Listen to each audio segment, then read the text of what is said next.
it's not more is not better, better is better. It's more is not better is not better, more and better is best.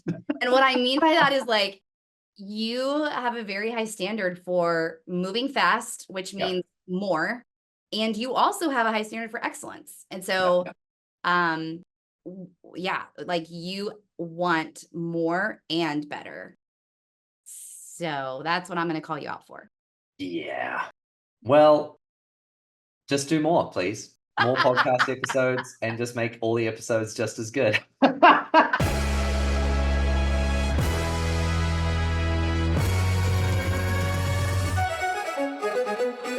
Welcome to the Leadr Pulse podcast, the podcast with actionable insights for leaders revolutionizing the world of work. I'm Holly Tate, Chief Marketing Officer, and your co-host here at the Leadr Pulse podcast. On today's episode, you get to hear Matt Tressiter and Mark Kosoglow debate this idea of more is not better, better is better. So it's basically quantity versus quality. Then you get to hear Matt and I debate this topic of what it looks like here at Leadr between Matt and I's own leadership. So put your seatbelt on and get ready for some hot takes on today's Leadr Pulse podcast. Well, hey, last question for you. What do you want to say to just encourage the leader out there that's trying to do better at leading people, that's trying to do a better job of turning up and having a culture like the one you just described in your team? What do you have to say to them? Well, listen, I think in order to have a great culture of coaching, you have to be the coachable one.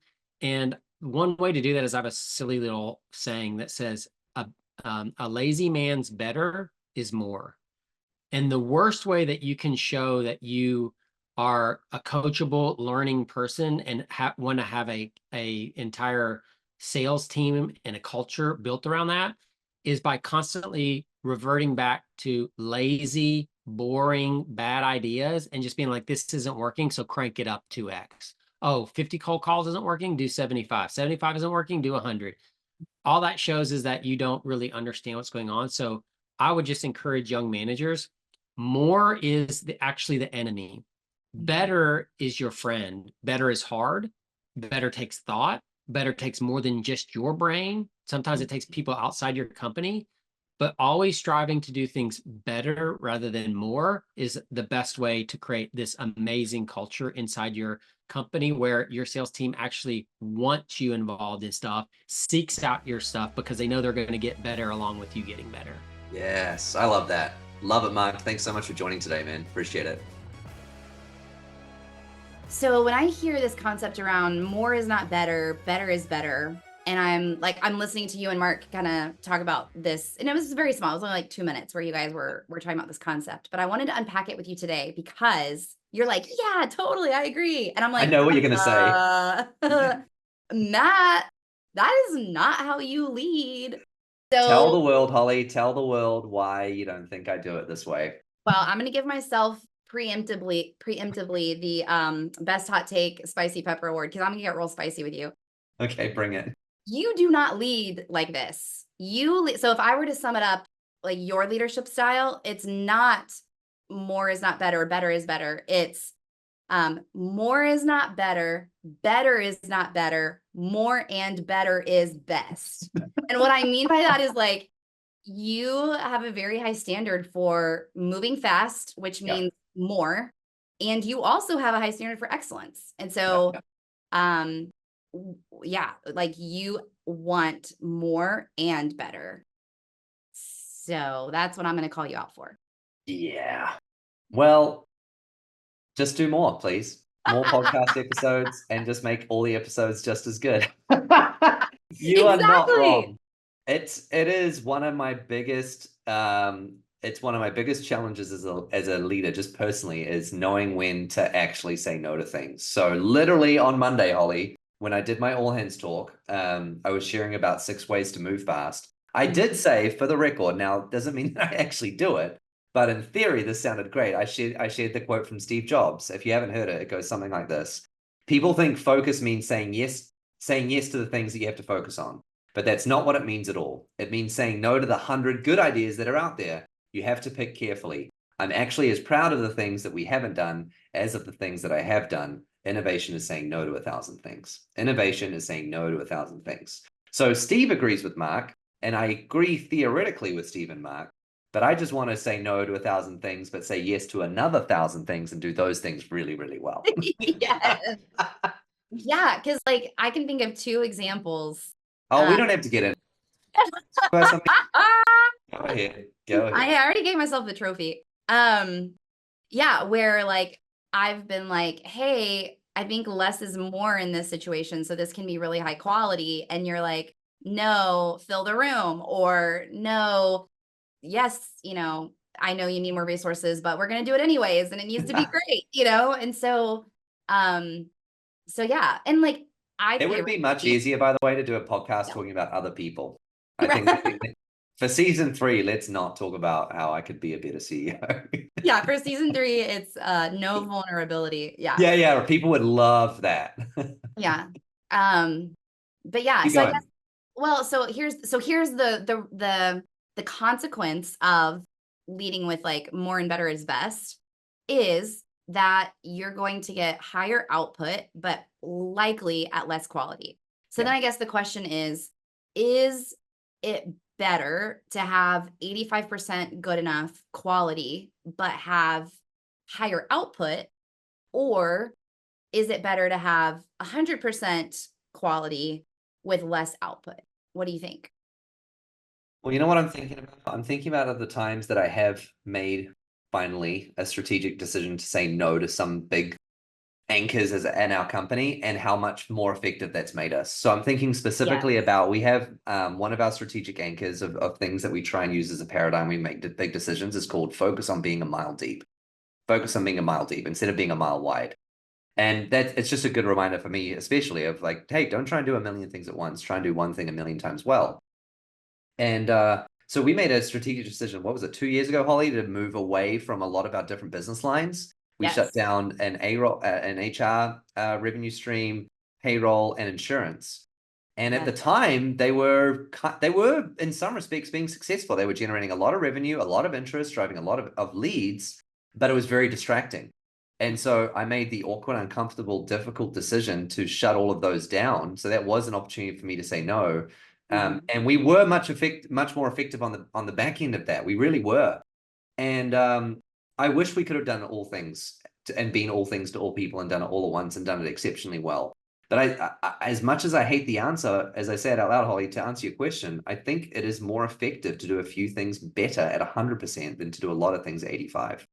Now, it probably depends on what we're talking about, but I think generally speaking, Mark's probably right, and that's hard to say.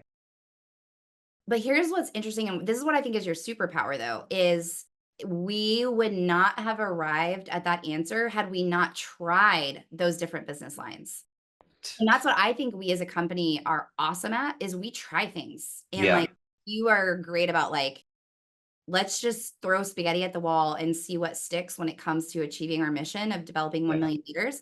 And so if you hadn't have had the guts to say, sure, what is it like? Our customers are asking for an HRIS and payroll provider to fully integrate with Leadr. So let's try it, and yes, it was messy. Yes, it was hard, but it got you to the place as a leader to where we did have to name our strategic anchors and look ourselves in the mirror and say, what will actually help us focus to accomplish our mission? And so we shut down those things. Right. So it's interesting. It's like, that kind of goes, so you were just like, I agree with Mark. And now I'm like, I kind of agree with you, because you kind of have to, and that maybe that's unique to us being a startup, and being an investor backed company where a lot of people listening might be a family owned business or, right. And or have a different business model. But the reality of our business model is we do have to try things because we need to figure out how the market responds so that we can then iterate and make that better. And so if we just said no to everything all the time, we would be stagnant and not, or maybe possibly die as a business. Well, it's funny. So a friend of mine, Julie, recently gave me some feedback and said I was too amicable. And I thought that was hilarious because I'm like, really? I feel like I have opinions and disagree on everything. And then as I thought about it, I was like, well, actually, the feedback's good, because what she was saying was, I don't think any idea is a bad enough idea not to try it. And that is certainly amicable to her perspective. Like if I have a gut or a sense or an intuition that something's not even worth trying, I should speak up. So that is really good feedback. But to your point, I think our superpower as an organization is we learn by getting punched in the face. And so I'm willing to get punched in the face in a whole bunch of different ways so that we can hone in and get focused on what really works. So I think the point for, and not every organization is the same, but the point and the takeaway for us internally and for me as a leader is, when is it time to give up on that idea? Like, no, let's keep trying. One more go, like a few more phone calls. And that's, I think, what Mark was saying was so good. Like, no, just a little bit more. Actually, I think when you know, and that's the time to start walking away from the thing and actually saying no to the idea. So that's probably our internal learnings. But everyone else is probably grappling with this, like, okay, so does that mean I should, if I have 5 different ideas right now, should I just pick one? That's probably a thing to figure out internally. Of, do you have the capacity? Do you have someone that you could delegate it to? Do you have the resources to pull it off? Do you have enough time to have that experiment? It's such an interesting point. Yeah, it really is. And I always subscribe to the idea that like 85% is good enough. Yeah. Like, and a lot of that is like minor projects, not like a big business decision. So I guess the context is really important, but like, you shipped a new website for us a month ago, and you said this is 85% good, and then a week later it was 90, and then a week later it was 95. And I think a lot of people would say, hey, you didn't update the brand colors on the sub page under this, and you're like, yeah, that's fine. So that's, I mean, the company, I mean, the publicly facing website, it's kind of a big thing. You were still 85%. Yeah. And I think it's because my perspective is that by the time we ship it, we have to get learnings on it. And so if we wait until 100%, what we think is 100%, that might not be 100% for our customers. Yes. So I like to ship things at 85% and then get it out there and let's try it. Which is probably why I get so irritated sometimes when I do ship something and I get a lot of feedback back. Yeah. Like, I know it's not perfect, but that's the point, because we got to get it out there and get feedback back from the market. Yes. In order to get better. And so that's what's so interesting about this concept of like, more is not better, better is better. I think there's a tension, and sometimes we have to increase output at a lower quality if we're in a startup or entrepreneurial environment. Because we need to get that iterative feedback from the market or from the customer. And I think if you're a leader that is a perfectionist that waits for things to be 100% before you ship it, right, you might not ever get your feet off the ground because it's impossible to get it perfect. So let me process this with you. This is not a fully formed thought, but is it fair to say that depending on how high the stakes are, so if the consequences of failure are low, you can afford to be more is better. But if the consequences of failure is high, if this goes wrong, then better is probably better. That's a really good way to put it. And I think, was it your conversation with Frank Blake, I think in season 1, where you talked about this idea under the concept of being the bottleneck.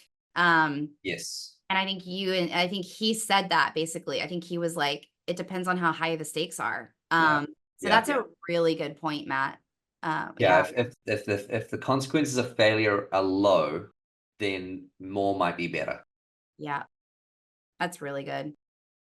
For everyone to process, for those listening and watching, is what is the tension that you're feeling right now, whether it's more is better or better is better, and if you got that project wrong, what are the ramifications of that? If they're low, I think what we're saying is we disagree with Mark. More is better. But if this is a big strategic direction that you're trying to push for, and something you're trying to change, and you really can't afford to screw it up, better is really good. And that actually reminds me of our first episode with Mark around micromanagement, is like, maybe if the stakes are lower, it's okay to let your foot off the gas a bit and like let your team fail a little bit. For their own learning and development, and not holding so tightly to it if the stakes are lower. But if the stakes are high, maybe that is where you do need to stay in the weeds and micromanage it a bit. So I want to put you on the spot as we wrap up on this one. What's something that the stakes you feel are so high that you're 100% person on? I'm actually really curious to hear your answer. Where the stakes are high right now, it would be for our new service line that we released called Leadr Academy. Okay. So Things way further to the finish line. yes, definitely more in the weeds on that because I feel like the stakes are high with that. Yeah. Because your tagline you've attached to the project is unreasonably delight. Yes. And so if anything is below the line of unreasonably delight, that's not good enough. So your better is better on this standard is so much higher than on other projects because that's the standard of success. Yes. Interesting. I think so. Here's something to everyone to ponder. As a leader, you should determine when you should be a more is better and when better is better. And I think as a leader, we have to be able to navigate both of those things. Oh, Owning. that is so true. It's the tension between more is better and better is better. Yeah. And I'm taking away from this episode that I need to do more better is better. Thanks for letting me call you out. I liked it. That was great. I'm going to now work on what I'm calling you out on the next episode, though. So be careful. Uh-oh, I'm scared. If you enjoyed today's episode with Mark, then you've got to follow him on LinkedIn. So check out today's show notes wherever you're listening to this, where we'll post Mark's LinkedIn so you can connect and follow him, where he posts regularly his own hot takes on company growth and leadership. We'll see you next time on the Leadr Pulse podcast.